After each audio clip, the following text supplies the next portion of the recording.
Oi, gente! Tema de hoje, lidando com o luto. Como esse tema é difícil, né? Recentemente eu postei, inclusive, no meu Facebook, no Instagram, exatamente isso, né? Como é difícil desapegar, meu Deus! Quando eu perdi minha avó paterna, eu sofri muito com isso, porque eu perdi ela, já tinha mais de 18 anos e eu tive uma adolescência muito próxima dela. E quando ela desencarnou de câncer, uma doença super comum hoje em dia, né? A gente tá no Outubro Rosa, não preciso nem dizer o quanto isso é sério. Foi muito triste e é muito difícil lidar com o luto. As pessoas, por serem espíritas, acreditam que o espírita tem que lidar melhor com isso, não deve chorar, tem que desapegar, porque afinal a gente sabe, né, que os nossos entes queridos vão para colônias de luz e a essa altura já estão lá como violetas na janela batendo um papo com a Patrícia, né, andando no aeróbus, batendo um papo cabeça entre as nuvens. Meu, isso não existe.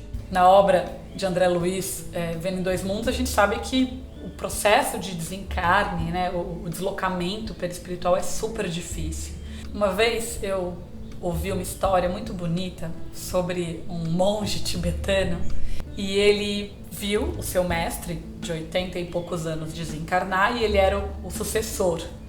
E quando ele desencarna, e lógico, né, eles são super, né, Oriente, imagina, eles super acreditam que quando um monge tibetano desencarna, no mesmo instante ele reencarna numa criança, então tá tudo certo. E daí quando ele desencarna, imediatamente esse monge começa a chorar e gritar e berrar e lágrimas correm do rosto e ele se bate e se joga no chão. E ele faz isso por 3 dias e 3 noites consecutivamente. E ninguém faz o monge parar de chorar. Todo o templo tibetano começa a olhar para aquele monge e fala: meu, será que ele deve mesmo ser o sucessor? E começa aquele burburinho. Meu, o monge enlouqueceu, né? Porque que apego é esse? Então vou perguntar pro mestre, né? Tá tudo bem, né, com o senhor? O que é isso? O que você tá fazendo? Você é um exemplo de todo o nosso templo tibetano. Ele olha para todo mundo e diz: mas eu tô ótimo. Eu sei que o meu melhor amigo, né, que criancinha, assim como eu, foi deixado aqui. Mas entende, ele tinha 80 e poucos, eu tenho 70 e tantos. Então são mais de 70 anos convivendo com ele. Eu entendo que ele já reencarnou. E não sou eu quem choro. Quem chora é o meu corpo, os meus olhos, que tem saudade. Entende? Então é físico. A saudade de um ente querido que acaba de desencarnar é física. É muito maior do que o nosso entendimento espiritual, é muito maior do que o nosso esclarecimento doutrinário. Então não é porque eu sou espírita, porque você é espírita, porque nós somos esclarecidos de que o nosso ente querido foi socorrido espiritualmente.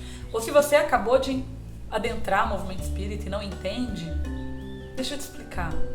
A pessoa que você ama vai ser socorrido por uma legião de espíritos de luz. Porque Deus, Ele é pura bondade. E nós precisamos acreditar que todo mundo merece o perdão. Eu me nego a acreditar que exista o inferno, como é descrito, céu e inferno, porque existem planetas transitórios e todos nós merecemos outra chance. Só o ato de encarnar de novo já é um perdão. Deus, quando disse perdoai 70 vezes, 7 vezes, nos deu a encarnação como forma de perdão. Cada encarnação é a nossa chance de começar de novo. E isso é lindo, isso é demais. Eu adoro pensar que cada vez que a gente encarna, que cada vez que a gente tem uma chance nova, isso é o perdão de Deus em nossas vidas. É a nossa chance de começar de novo. Então, para você lidar melhor com o luto, a minha dica pessoal é: chore muito. Chore até as suas lágrimas secarem, até as suas roupas se encharcarem de lágrima. Chore até a sua voz acabar, se esvaecer. Até você ficar tão rouca que as pessoas te perguntem: por que você tá rouca? Porque eu choro tanto que a rouquidão acontece porque as lágrimas salínicas queimaram as minhas cordas vocais. Às vezes só nos resta sofrer um pouco, e viver o luto é a única forma de nos recompor para a verdade. Admitir que tem um lugar da nossa alma que precisa sofrer um pouco mais para que essa despedida seja verdadeira, para que a gente tenha a chance de recompor e recomeçar, é importante. Então essa é a minha dica de hoje, né? Que nós tenhamos coragem de, para ser espírita, viver essa verdade. Mas, como disse o monge tibetano, não sou eu quem choro, é o meu corpo, são os meus olhos que não conseguem parar. E no final da história, 3 dias depois, o monge olhou e seguiu adiante, porque o corpo dele já estava saciado de sofrer.